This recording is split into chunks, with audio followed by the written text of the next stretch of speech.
भगवान श्री कृष्ण कहते हैं कि देवलोक पाते वहीं जो देवन के दास, भूत उपासक जन सदा रहे भूत के पास। नर जो मेरे भगत हैं रहते मेरे साथ, तन मन से जो मानते मुझको अपना नाथ। मेरी केवल भक्ति से पाते मोक्ष महान, वहीं पुरुष संसार में परम भगत विद्वान।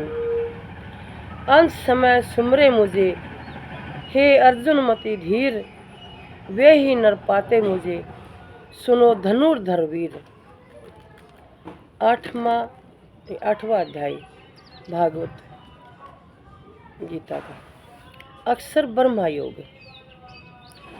8वें अध्याय का नाम है अक्षर ब्रह्म योग। इस प्रकार भगवान श्री कृष्ण के वाक्यों को ध्यान से सुनकर अर्जुन ने कहा कि हे पुरुषोत्तम, आपके द्वारा कहा गया वह ब्रह्म क्या है, अध्यात्म क्या है और कर्म क्या है, तथा अधिभूत और अध्यात्म कहे जाने वाले भी क्या हैं।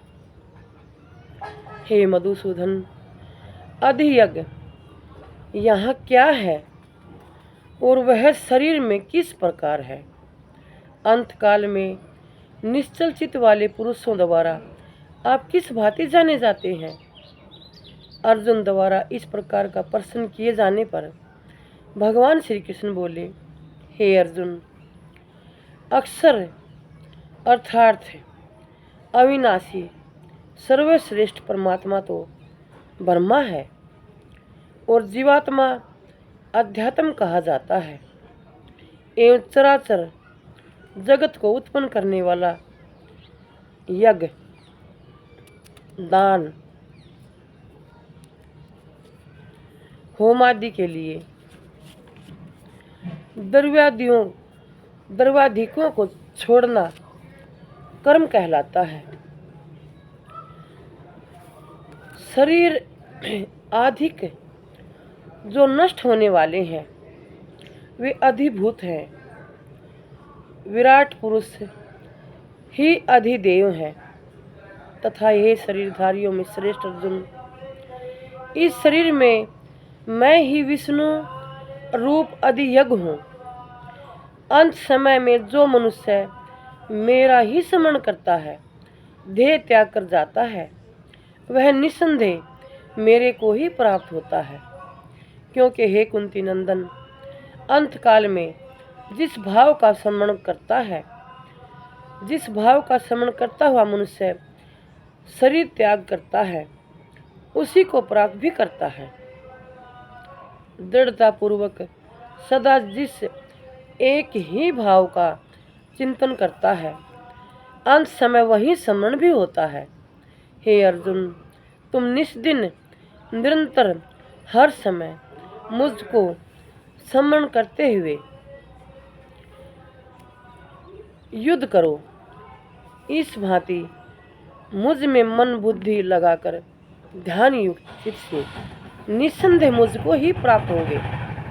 इस तरह भगवान श्री कृष्ण अर्जुन को समझाते हैं और क्या क्या कहते हैं कि हे पार्थ, ईश्वरार्पण बुद्धि तथा अभ्यास रूप योग से युक्त हो, दूसरी ओर मन को जाने न देता हुआ तथा मेरा सदैव काल चिंतन करता हुआ मनुष्य परम प्रकाश रूप दिव्य पुरुष परमात्मा को ही प्राप्त होता है।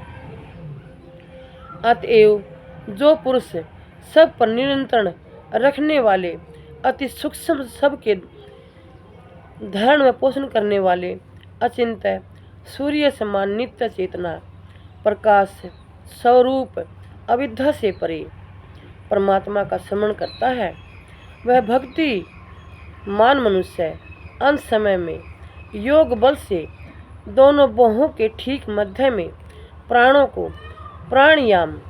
प्राणायाम के द्वारा भली भांति स्थापन कर दृढ़तापूर्वक ध्यान करता हुआ उस परम पुरुष परमात्मा ब्रह्मा को ही प्राप्त होता है।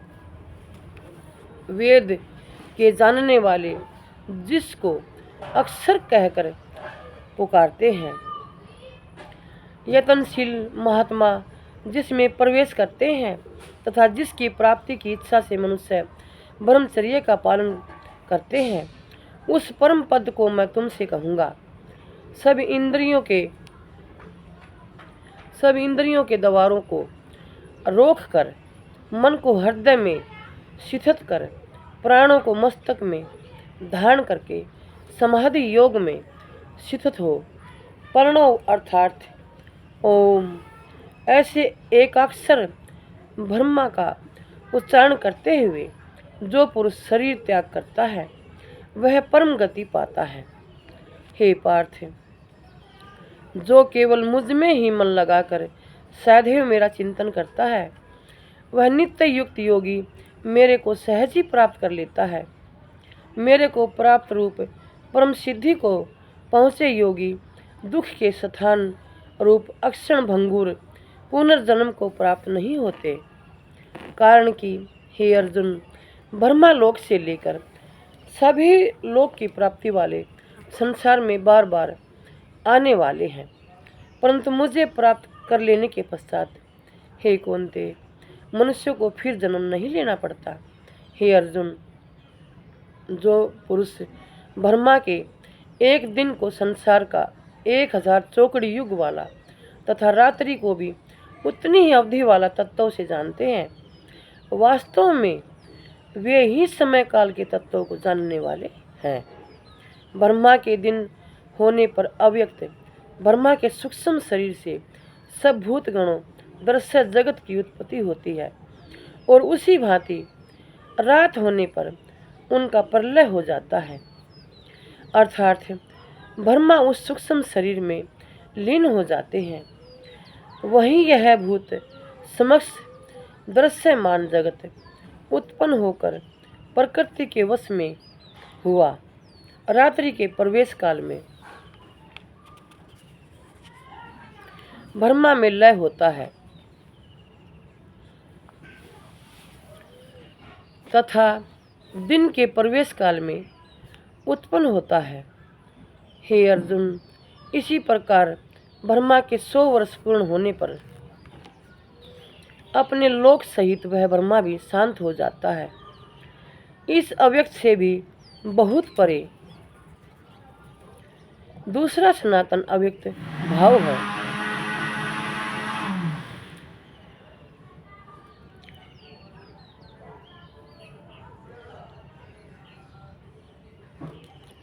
समस्त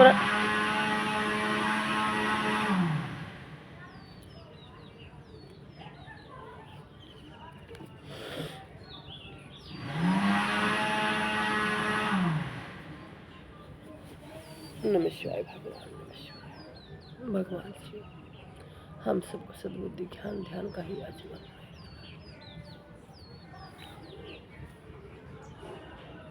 इस अव्यक्त से भी बहुत परे दूसरा सनातन अव्यक्त भाव है। समस्त प्राणियों का नाश होते हुए भी वह सनातन अव्यक्त भाव नष्ट नहीं होता, जो अव्यक्त अक्षर अर्थात कभी नाशन होने वाला कहलाता है, कभी नाश न होने वाला कहलाता है। इसी को परम गति कहते हैं। जिस सनातन अव्यक्त भाव को पा लेने के बाद मनुष्य फिर संसार में लौटकर पीछे नहीं आते, अर्थात फिर पुनर्जन्म नहीं होता, वही मेरा परम धाम है। हे पार्थ, सब प्राणी जिसके अंतर्गत हैं और यह सब जगत जिससे परिपूर्ण है, वह सर्वोत्तम पुरुष परमात्मा के दर्शन व अनन्य भक्ति से ही प्राप्त होते हैं। हे अर्जुन, जिस समय मृत्यु को प्राप्त होकर मनुष्य मोक्ष प्राप्त करता है अथवा जिस समय मरने से दूसरे शरीर को ग्रहण करता है। अब मैं तुम्हें वह बतलाऊंगा। जिस समय सूर्य की गति 6 माह तक उत्तरायण हो, शुक्ल पक्ष में दिन के समय ज्योतिर्मय अग्नि अभिमानी देवता व्याप्त हो, उस समय मृत्यु को प्राप्त हुआ ब्रह्मावेता प्राणी ऊपर कहे देवताओं द्वारा कर्म से ले जाया हुआ ब्रह्मा को प्राप्त करता है। जबकि सूर्य की गति 6 महीने तक दक्षिणायन होती है। कृष्ण पक्ष रात्रि का समय धूमाभिमानी देवता व्याप्त हो, ऐसे काल में मृत्यु को प्राप्त हुआ प्राणी इन देवताओं द्वारा कर्म से ले जाया हुआ चंद्रलोक होता हुआ अपने कर्माधीन स्वर्ग सुख भोग कर फिर संसार में ही आता है। इस जगत के यह 2 ज्ञान अज्ञान अथवा शुक्ल तथा कृष्ण एवं देवयान और पितृयान मार्ग सनातन माने गए परंपरा से चले आ रहे हैं। इनमें पहले से मरकर गया हुआ प्राणी मोक्ष प्राप्त कर वापस नहीं आता। पीछे वाले दूसरे मार्ग से गया हुआ दोबारा संसार में फिर जन्म प्राप्त करता है। हे पार्थ, इस भांति इन दोनों को भली प्रकार जानने वाला योगी मोह में नहीं फंसता। अतः हे अर्जुन, तुम्हें सर्वदा ही मेरी प्राप्ति के लिए योग युक्त हो उसी साधन में तत्पर रहना है। इस रहस्य को विचार पूर्वक जान लेने के बाद वेद पढ़ने, यज्ञ करने, तप दानादि क्रियाओं से जिस फल की प्राप्ति होना बतलाया जाता है, उस सब को उल्लंघन करके योगी मेरे परम पद को प्राप्त करता है। इति श्रीमद्भागवत गीता श्री कृष्ण अर्जुन संवादे ब्रह्मा योगो नाम 8वां अध्याय। नमस्तुते भगवान, नमस्तुते नमस्तुते। अथ 8वें अध्याय का महात्म्य। श्री नारायण जी बोले कि हे लक्ष्मी, नर्मदा नदी के तट पर एक सुशर्मा नामी ब्राह्मण रहता था। उसके कोई पुत्र न था। उसने पुत्र प्राप्ति के लिए अश्वमेघ यज्ञ करने का संकल्प किया। उसमें बलिदान करने के लिए वह उस वक्त एक बकरे को मारने लगा। बकरे ने कहा कि हे ब्राह्मण, मैंने भी तेरी तरह बकरी का बच्चा बलिदान किया था। उसकी माँ ने मुझे श्राप दिया था कि मेरे पुत्र को मारकर पुत्र प्राप्ति की इच्छा करता है, किसी दिन तेरे गले पर भी छुरी चलेगी। मैंने उसकी परवाह न की। ब्राह्मण ने कहा, मैं तुझे आंखों देखी घटना सुनाता हूँ। कुरुक्षेत्र तीर्थ में चंद्र सुशर्मा नामी राजा स्नान करने को आया। ग्रहण के अवसर पर उसने लोहे का आदमी बनवाकर एक ब्राह्मण को दान दिया। वह लोह का आदमी हंसकर बोला, क्या तुम मुझे पचा सकेगा? ब्राह्मण बोला, मैंने तेरे जैसे कई पचाए हैं। वह लोहे का आदमी उसी समय फट गया और एक काली मूर्ति निकली। ब्राह्मण ने गीता के 8वें अध्याय का पाठ किया। उसी समय काली का देह पाकर बैकुंठ चली गई। बकरा ब्राह्मण से बोला, तुम्हारे घर कोई गीता पाठी है जिससे मैं इस अधम देह से छूटूं? ब्राह्मण बोला, इस नगर में एक गीता पाठी रहता है। उसने गीता के 8वें अध्याय का पाठ किया, जिससे बकरे की मुक्ति हुई। नारायण जी बोले, हे लक्ष्मी, यह तूने गीता के 8वें अध्याय का महात्म्य सुना है। इति श्री पद्म पुराणे सती ईश्वर संवादे उत्तराखंडे गीता महात्म्य नाम 8वां अध्याय समाप्तम। नमस्कार। श्री कृष्ण भगवान की सदा नमस्कार।